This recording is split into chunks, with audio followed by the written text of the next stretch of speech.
a subject based on a worksheet that we're doing or whatever. But we were just kind of loosely inspired by some things we've been reading lately and some things we've been listening to. And then our special guest is actually going to chat a little bit as well about some of her mindset shifts and how she feels like it is contributing to her, not her new journey, but sometimes when you have a shift in your mindset, it feels like a new journey. So I'm going to go ahead, and before we go ahead and get like started with like our not even want to say curriculum, but our topic for today, I will go ahead and actually hand it over to Rachel.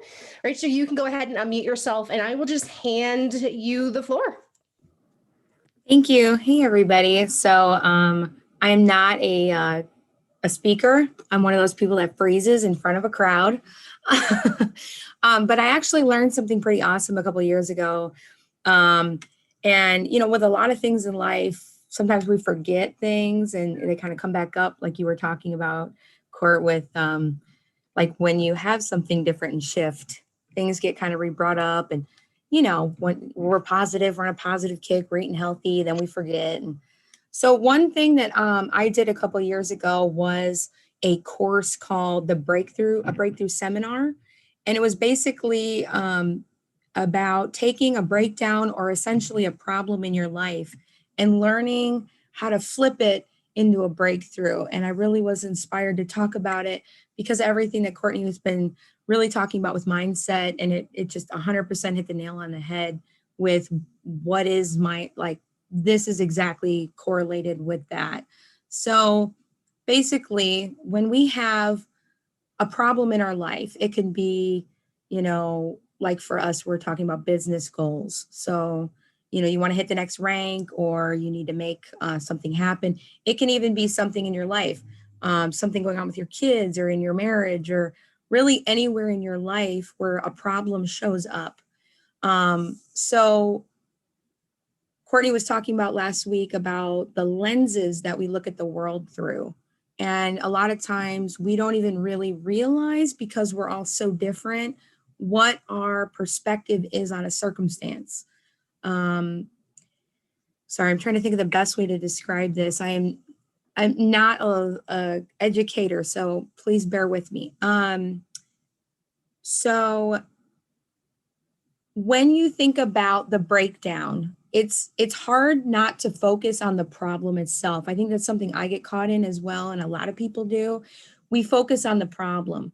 So really where we need to focus is on, we have, first off, in the middle of an issue, you have to stop everything you're doing and you have to get clear on what is the issue, what is the goal that is absent in the current circumstances, that if you had that, it could transform or make that change in your life. So for instance, I'm new, so I want to hit 4K. So I'm not hitting goals, I'm not being productive. So instead of sitting here focusing on the problem itself, let's focus on, I want to hit 4K. So we have to focus, kind of like I know Courtney has mentioned before, going backwards and kind of looking at, what does a 4K do? How do they show up in the world? Looking at the steps to get to that goal. So if you have an issue talking with one of your kids or they're not listening, you could focus on the problem all day long. And I'm sure all the parents in here know it never solves the problem. I have 4 examples of that out there. You know, we can tell them they're not doing something right. And really where the shift happens is in focusing on, okay, I want them to what? I want them to pick up the Legos and put them in the bin. What does someone that has kids who picks up the Legos and put them in the bin do? They get down and they teach the children step by step. They practice it. They do it every day. They do it. So getting up every day and doing this RCM, getting up and doing our 5s list, getting up and really time blocking like they've been talking about.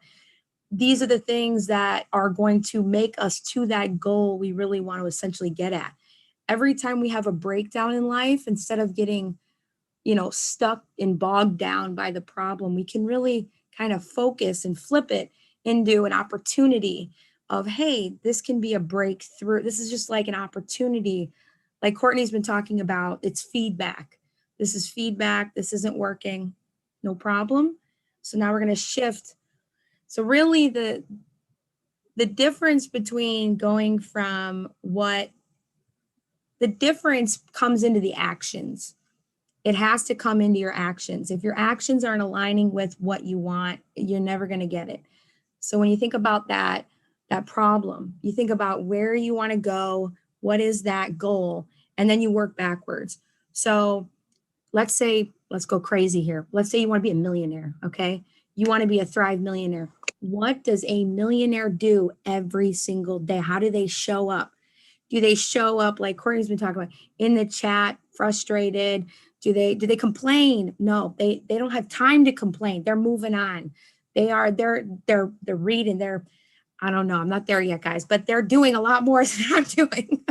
So really, it's just about flipping your mindset from a problem into an opportunity, and then really working on getting your mind of thinking. And this is the key that I always keep reminding myself daily is don't freak out. Don't react. Just stop what you're doing. You have to stop. You have to physically stop yourself. And you have to go, okay, what is the problem? What do I want? And what are the steps that somebody who's successful in that does every single day? And how, so, oh my God, I wish I could fly a plane. Okay, well, then stop complaining about the plane and go sign up for lessons, learn to fly that plane, practice. If you fail, keep practicing until you get it.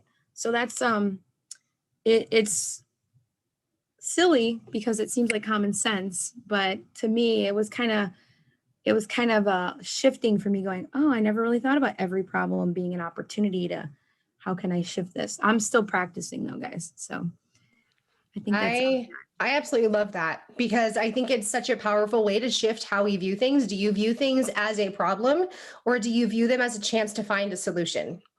And that's essentially what it is. Are you looking at a problem and looking at it like, wow, this is stopping me. Wow, this is keeping me stuck. Wow, you're focusing on the problem, right? So like all of us took a math class in our day. When you had to do those speed ones, right? You remember that? Like you had like 2 minutes and you had to do like 25 problems, right? You're like, because you're looking at it like, you just see the problems, you just see them and you're like overwhelmed and you're already looking at the ones you're like, I don't know that one. I don't know that one. Oh my gosh, I don't know it either. Right. And it keeps you from being able to look at the solutions, to find the solutions or do the easiest ones first and whatever it is. Right. And so how do you look at problems? And that is one of the biggest shifts that they say that a lot of, successful people, so a lot of millionaires and billionaires, whatever, is they don't look at problems, they look at the solution. So they look at something that's happening, they look at a circumstance and they say, how can I get the desired result that I want? How can I get to this, right? And so we've talked about that before. I'm not sure if it's been on a mindset Zoom or a leader Zoom or a team Zoom or whatever, all the Zooms, okay? It was said on something somewhere at some point that it literally is just, instead of saying something, I can't do that, I can't afford that, I can't do this, whatever, how can I? How can I afford that? How can I make it to Palooza? How can I get to 4K? How can I get more customers? How can I become a millionaire? How can I do this, right? And that is focusing on the breakthrough, like Rachel's talking about. That is focusing on the solution rather than the problem. When you are simply reiterating the problem, I can't go to Palooza. I can't do this. I can't whatever. I can't get a new customer. I can't do this. Or why can't I, right? Why can't I just get 4K? Why can't I just get a team that's working? Why can't I just do whatever? That is focusing on the problem, right? It's like trying to solve a problem, right? 2 + 2. Instead of just, you're like 2 + 2, 2 + 2, 2 + you're just repeating it. It's like, that's not helping.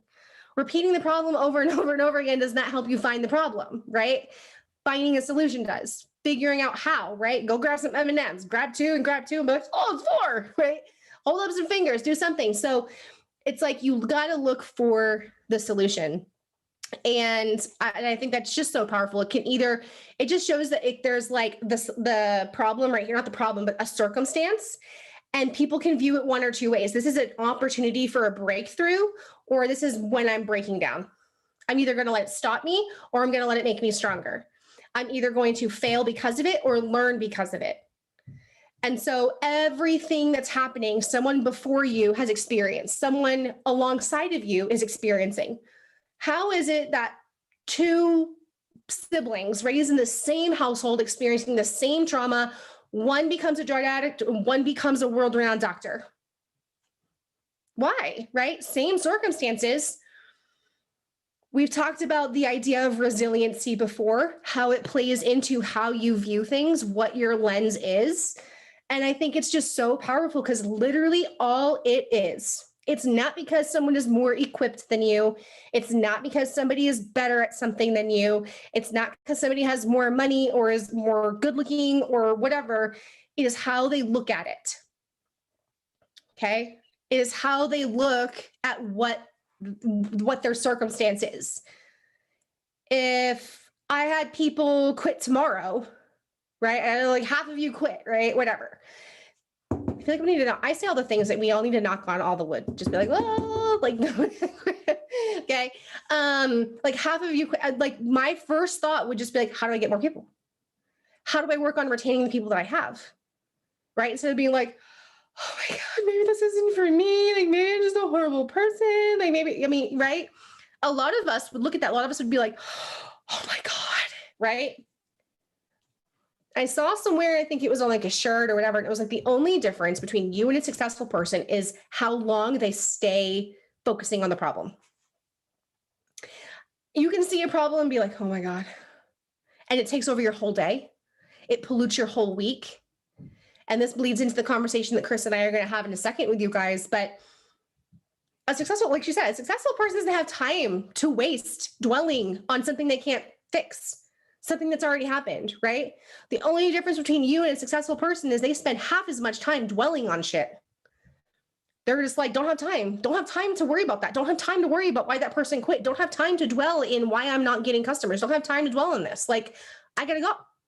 I got things to do. I got places to be. Like, I gotta figure this out, right? So definitely, I love that. Looking at things like a breakthrough rather than a breakdown, because it is your choice. It is. And if you know me, you know that everything is a choice. Everything beyond your initial circumstance, beyond trauma that has been caused, whatever, is your choice. Are you staying there? Are you stuck because you chose to be? Are you not getting where you want to be because you're choosing to be there?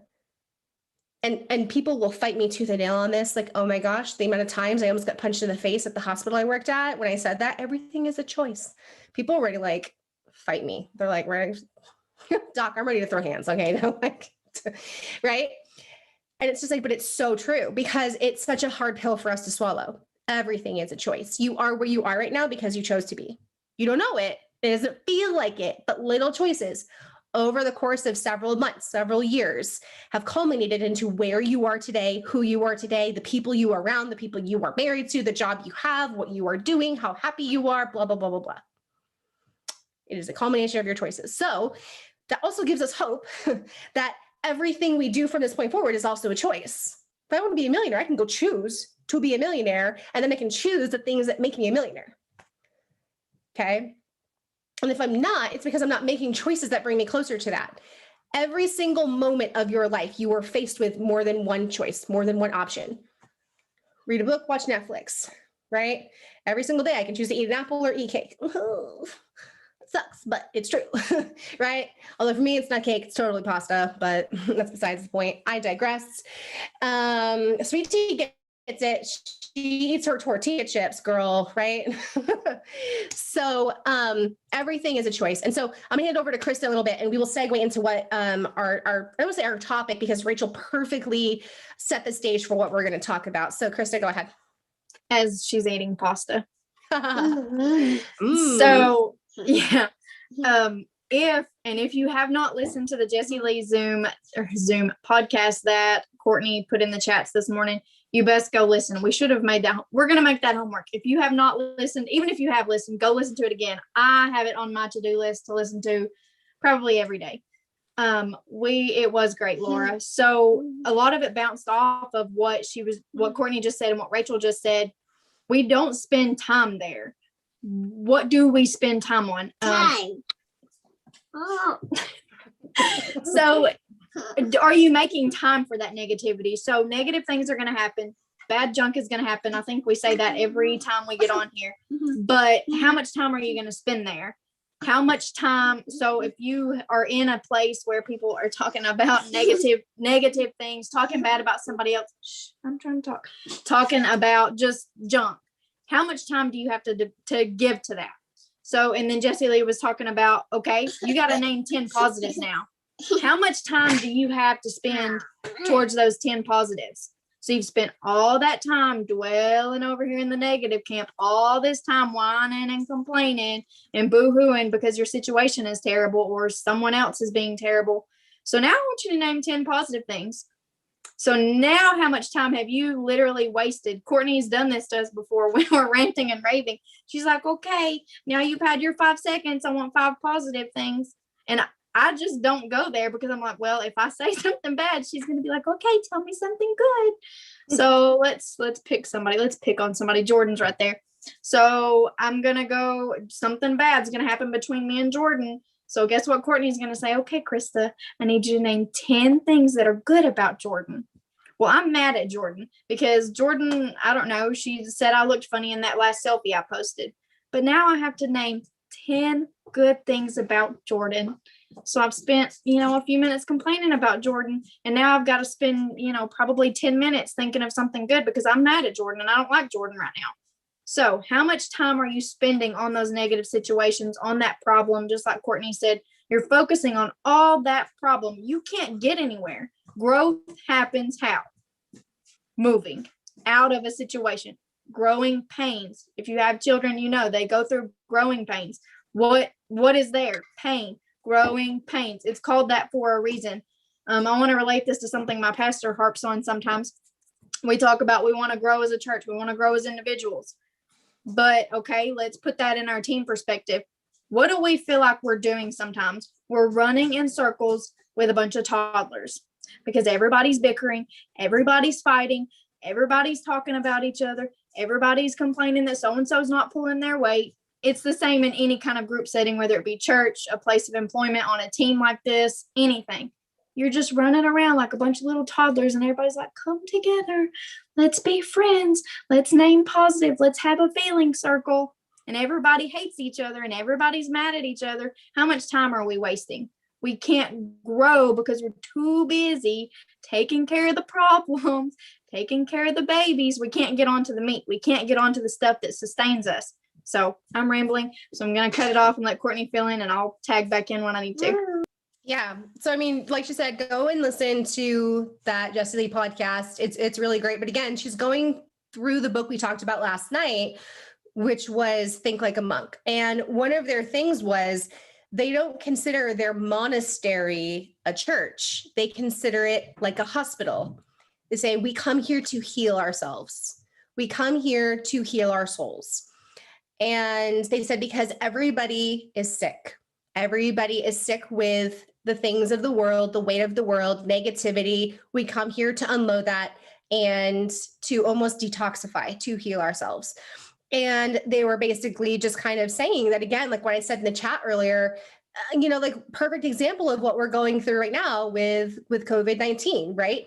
Would you just go onto the ICU unit where all of the most devastating cases of COVID-19 are, walk around without any PPE, without anything on, any mask, anything, and just be like sucking in all their air, right?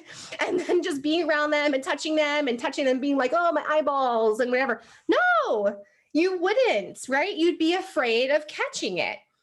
And then if there were older people or there were infants or children who were immune susceptible and you had COVID-19, would you be all like in their face? No, because you had it. Why would you be spreading it? But the toxicity and the virus that replaced COVID-19 with negativity, it's the same thing. We do it all the time in our life. You are either infected with the virus or people are infected with the virus. And you are either walking around spreading that shit like ain't nobody care, like you just your negativity all over everybody, right? And then everybody else around you sick with negativity because it's infectious. It is. And also the people you are hanging around. Some of you be hanging around in the COVID-19 unit, but again, it's negativity. The people that you are hanging around are just like, oh my God, can you believe, like she said that again? That chat is so freaking annoying. Oh my God. Did you see her post today? Like, hello, needy, just bouncing off each other, whatever, right? Like, it doesn't matter. And then you could be having a great day and be like, woohoo, and then have no problem with that person. And then all of a sudden they say something and you're like, oh, I didn't know that they were like that. Oh, that makes sense because she didn't heart my post. She only thumbs up it. So maybe she totally doesn't like me. Maybe you're right. Maybe she only can. And it's just like, it's infecting you, right? And what they're saying is sometimes you have to guard yourself. You have to armor up almost like your PPE, like your personal protective equipment, like your mask, your gloves, like your antibacterial, right? Like you have to armor up when you are in the world, when you are around people, because it is so infectious and you don't even know sometimes because it feels so normal. And so when you get that way, right? When you get around people who want to focus on the problem, when you are in your team chat, and we've all been there, right? Someone has a problem or the shipping issue. Hello, right? Someone gets in the chat. It takes one person to be like, oh my God, like, is this shipping issue going to be fixed? And now everyone else is like, oh my God, yes, I know, like it's taking forever. And then it's like 5 pages of people bitching about the shipping. Okay, so I'm gonna ask you, Heather, can you fix it? Abigail, can you fix it? Can you make it come faster? Patty, can you go talk to USPS and tell them like, we're all really bothered by this? No.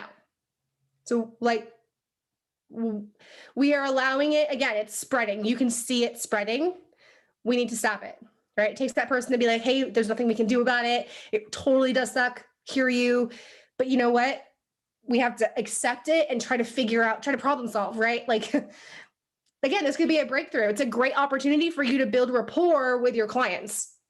If you're gonna be like, hey, I know this totally blows. I'm so sorry, but I might be able to get something faster to you. Would you like some like boost, or how about this? Or, how about, maybe some 10 credits off of your next order. And so, it gives you an opportunity to really develop and hone your customer service skills, right? So everything, again, looking at Rachel, like, this is either going to be my breakdown or my breakthrough. Which one am I choosing? I want you to make that like your inner mantra every single time you have the option to speak life or death, because that's exactly what you're doing. You are always doing one of those things, but we like to convince ourselves that it's neutral.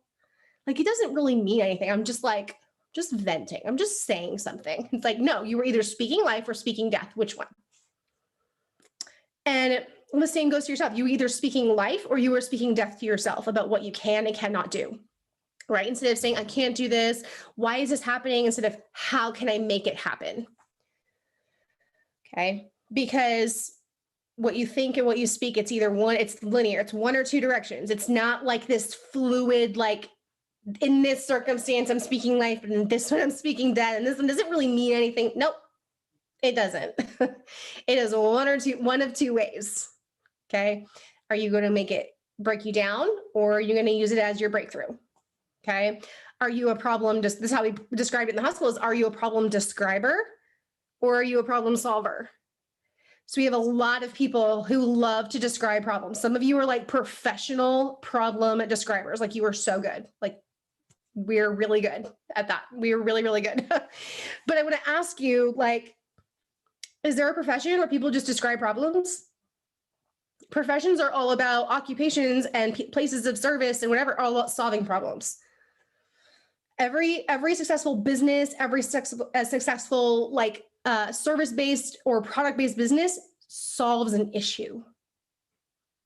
Okay, it doesn't simply describe a problem. Like, if you went to your mechanic, you're like, oh man, my tire's busted. They're like, whoa, that's a really busted tire.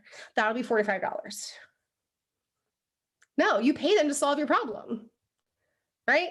So ain't no money to be made in problem describing. You are wasting your valuable energy and time. And remember, like the difference between people who are successful and people who aren't are the time they spend lamenting on the problem. You don't have time to do that. Okay. Some of y'all spend more time complaining to us, or mostly me, but I'm sure it's to others. I'm sure it's not just to me, but spend more time complaining to people that you don't have time to RCM, but the amount of time it took you to complain to me about not RCMing, you probably could have RCM'd. Right? You're like, I don't know how to do it because it just takes so much time. And we're going back and forth. I'm like, that was 10 minutes. You could totally have RCM'd in 10 minutes. Right? And sometimes we just don't think of it like that. Trust me, when I speak like this, it's not me saying like, wow, that's awesome. And you're not, hello, like it took me 4 years to learn these things. It was not, a lot of you guys didn't know me a year, 2 years, 3 years ago. Okay. It wasn't who I am now. Lots of growth. Okay. But that's the whole point is I remember sometimes my upline telling me in the amount of time it took you to complain about this, you could have solved it. Like in the amount of, same thing when we talk about using your resources, in the amount of time it took you to open the chat, type it out and ask me where you could find your PV, you could have opened your cloud office and found it, right? Like that's just an example, but that's just kind of how it works. And so I'll hand it back to Christopher a little bit so we can kind of table this back and forth, but that's just kind of overall what I want you guys to think of is when it comes to, you know, how much time are you spending describing problems because it's time wasted? And, you know, how often are you walking around in that toxic environment, or are you willingly spreading that negativity virus to other people? Okay. Instead of taking the time that you need to like quarantine your brain, like I'm taking the time to journal, to read, to meditate, to listen to something that's feeding me and like curing me like medicine, right? Like when like this morning, I woke up and I was like I woke up to some BS and I was like, oh, my day just feels so derailed right now. Can you all hear my dog squeaking the toy? Okay. And I just was like, you know what? I have to listen to a podcast. I have to listen to something. Why? I was medicating. I felt like I was getting sick. And I said, you know, hold on. I got to take something, right? If you guys feel a headache coming on, what do? Oh, some Advil, oh, water, oh, Tylenol, whatever. Like, oh, I can't like a full-blown headache. Some of y'all need to do that with just your mindset in general. If you're feeling unfocused, take a minute, do some like medicinal stuff, right? You're just like, okay, I need to like take a minute. I need to like give myself some medicine here, right? I need to focus. So I had to turn my chat off and I put on a podcast and I was like, while I'm doing my makeup and my hair, it's like feeding me. And I'm like, okay, here we go. Like I'm feeling better, right? And because if not, nothing's going to change and you're just going to get more and more sick and it's going to fester and it's going to be to the point where you are so infected, just your presence is going to infect people. And you guys don't want to be that person. Are you finding it difficult to maintain relationships, to have people want to be near you? We talk about magnetic sponsoring. Are people drawn to you? If not, I'm not saying you aren't, but these are all like factors. Okay, so some of you guys can have been so infected you don't realize it because of that negativity and it's festering and trauma you're holding on to and like jealousy and competitiveness, not the kind that drives you, but like the comparative kind, like I have to beat them because me beating them proves that I'm good and worthy, right? And so some of you all might have to like quarantine yourself and focus on like medicating, books, podcasts, church, meditation, journaling, a positive, healthy friend, right? Like a caregiver, like someone who can come in and really help you. And I think when you look at it like that, like negativity as a literal disease, you will see sometimes that this is the biggest factor why you can't reach some of the goals that you're after. Krista, go ahead. I'll hand it over to you.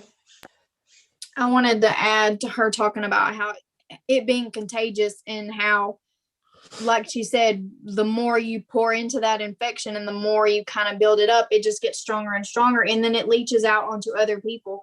And a lot of times, It affects innocent people. It affects people who have no idea, have no say in what back to the Jordan and I, if it's an issue between Jordan and I or a little scuffle we had, I don't need to go over here to Rachel and to Heather and to Haley and to Sue Ellen and to Caitlin and just bleh, all over them. It's okay to have that friend to confide in and be like, look, I've got this issue. You don't even say their name. Don't even like tell them the whole issue. Just be like, I'm encountering this little thing and I just need some guidance, because you're just spreading. You're spreading that virus of negativity, of whether it's just talking bad, talking down on them. There's not any of that going on. There's not this junk going on. But I'm saying, if it is something, a negative situation, are we back in grade school? We're going to school, guys, and we're learning, and we're in the guidance room. We're having counseling.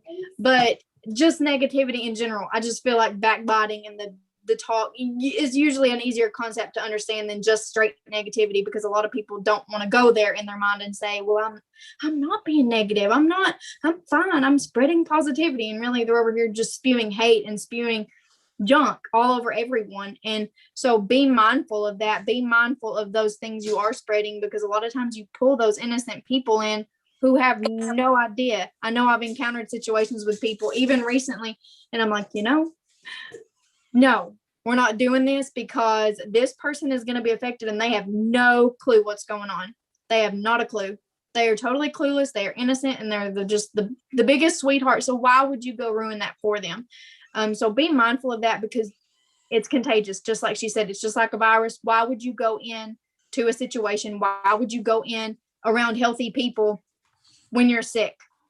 Don't go spread that junk, because then you've got to put up that barricade around that well person. Think about how we're freaking out now. We're all wearing masks.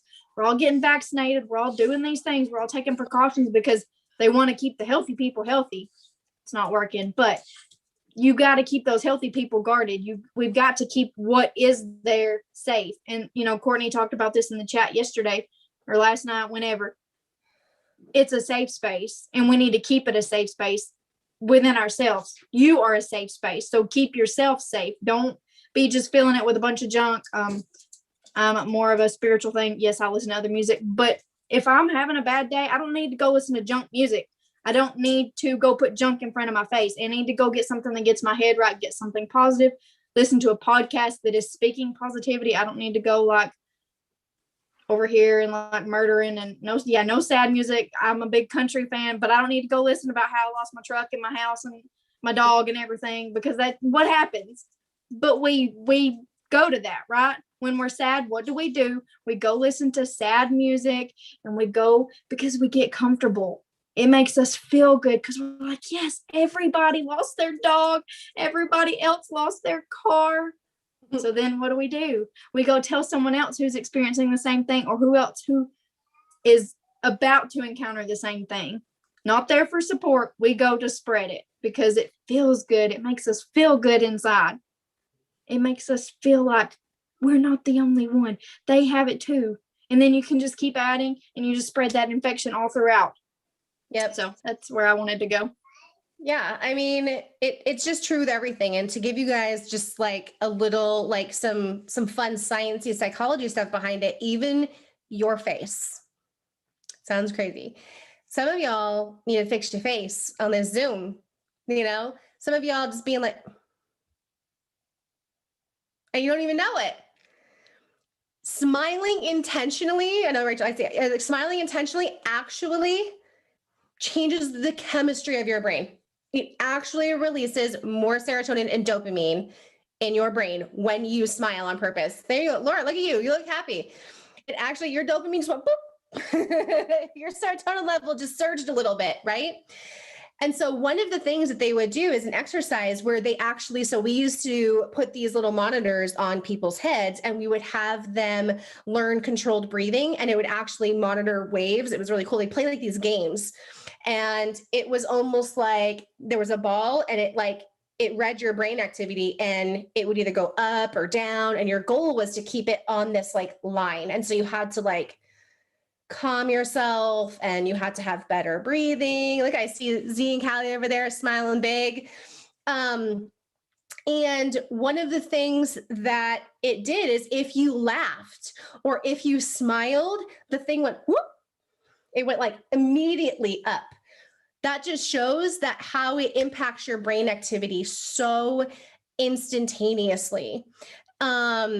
With the angry faces, yeah, like some people don't even realize they're just kind of sitting here and they're just like, you know, or I don't know, like sometimes even just smiling for the hell of it, right? Just smiling for the heck of it. Be like, I don't know why I'm smiling. I will walk around and just be like, don't know why I'm smiling, but I'm smiling, right? Again, it's infectious to even other people. If I were to yawn right now, 90% of you guys would all be like, oh, you all yawn, right? Laura's like, God, don't do that. It's infectious. Your brain literally sees something and it mimics it. There's a psychology thing that people use, especially in sales, and it's called mirroring. Okay. How I behave in a conversation will be how you behave in a conversation. Okay. So if I'm talking to you and I'm talking really loud and animated and I keep doing it, eventually you will too. The best way to de-escalate a situation when we were in trauma situations and everyone's yelling and screaming, and sometimes you want to yell and scream to be heard, the best thing is to talk really quietly like this. One, because people will mimic you and your energy, and two, because they can't hear you when they're yelling. And they're like, what? What'd you say? And you're like, oh, well, now that we're all talking so quietly and calmly, let's discuss what's going on, right? It's called mirroring. And so whatever energy you have is the energy you're going to give to other people. Just again, like that infectious part. You are equally as infectious in a negative way as you are in a positive way. What are you doing? And that plays into a lot of that whole magnetic sponsoring. Are people drawn to you? Because people who have positive energy, it's like I said, it's infectious. They want to be around that. Our world is so negative and so toxic that you just smiling at random people, you just making people feel like somebody, you being positive will be enough to have people drawn to you. So I remember, because I grew up in a pretty religious family, and I remember one of the things that my parents always used to talk to me about, and my youth pastor used to always talk to me about, was if you look just like everybody else and you act just like everybody else, how will they know to go to you for anything different, right? If a police officer is walking around in plain clothes in a crowd of people and something happens, do you just instinctively know who to go to? You don't. He looks just like everybody else. She looks just like everybody else. They're behaving like everybody else. How would you know that they're the person to go to save them, to help them? So how are you standing out? I'm telling you one easy way you can do that. Just be different. Help people for no reason. Create an impact for no selfish gain. Pass along a smile. Be positive. Be uplifting. Be encouraging. That alone, people are going to know. When I need something, go to Brianna. When I want to feel better about myself, go to Sheila. Caitlin always makes me feel like somebody. When people want to be saved, you can be that lighthouse.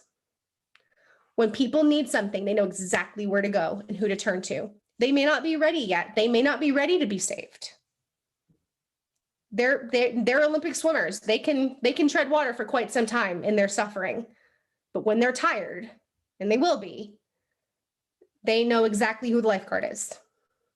They know exactly who to say, toss it to me. I'm ready. I'm here. I know you. I've been watching you. You're the one. I've seen you save so many people. You're the one I want.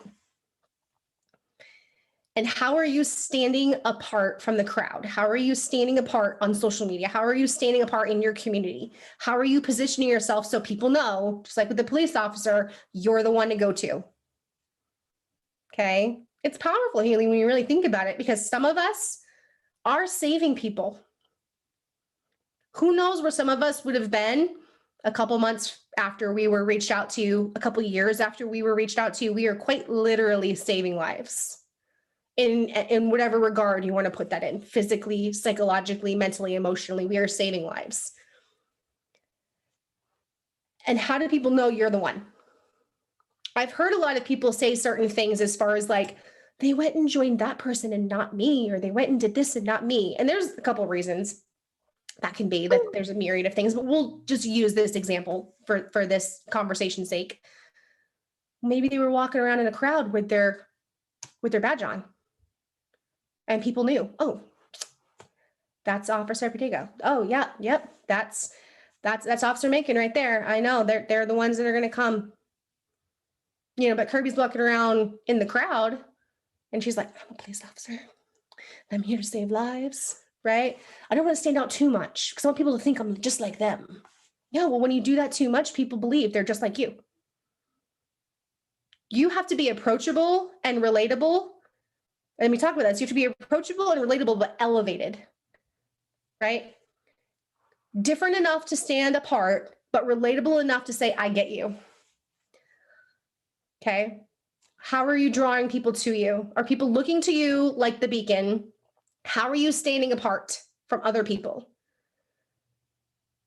You just walk around Walmart and say hi to people and smile big. People are going to be like, did you see that crackhead in aisle 13? She's like smiling at people. What is wrong with her? Right? Like, you don't like talk to people in elevators. Everybody knows this. Why is she talking to us? Okay. Like, right. But just doing that sets you apart, right? Online, posting positivity, not complaining, literally your face. If it's all like, you look just like everybody else. Okay. Standing apart, negativity is a disease. And if you give it too much life, it infects you to the point where you don't even know. You don't even know because you're behaving like everybody else. You're talking like everybody else. You look like everybody else. So, and you're expecting to be like set apart. Well, you can't play both sides of that fence. You can't expect people to look at you like, wow, they're so different. I am drawn to them because you look just like them. You act just like them. Okay. So kind of have that understanding when you're thinking about what is my presence? What is my state of mind? How am I setting myself apart? And do I look different? Why are like, and this isn't like to our own horn, but like people are drawn to Thrivers over other companies because we look different.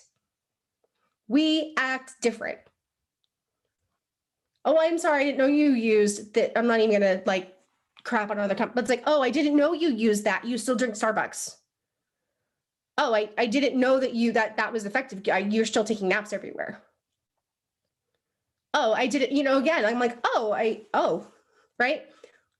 We are just like, Thrivers are just so different. And we stand just using the products and who we are and what the products do to us. We stand so much apart from other people who use similar, not very, but similar products because we're just so changed. We live just such different lives. The evidence speaks for itself, but use that. You can't have such a transformational story and have something so powerful and then cover it all up to like look like everybody else. It's almost like you're so afraid to be different, right? Like you're a caterpillar and you're like, you sprout your butterfly wings. And you're like, oh my God, don't fly, crawl around like everybody else. They won't know you're different.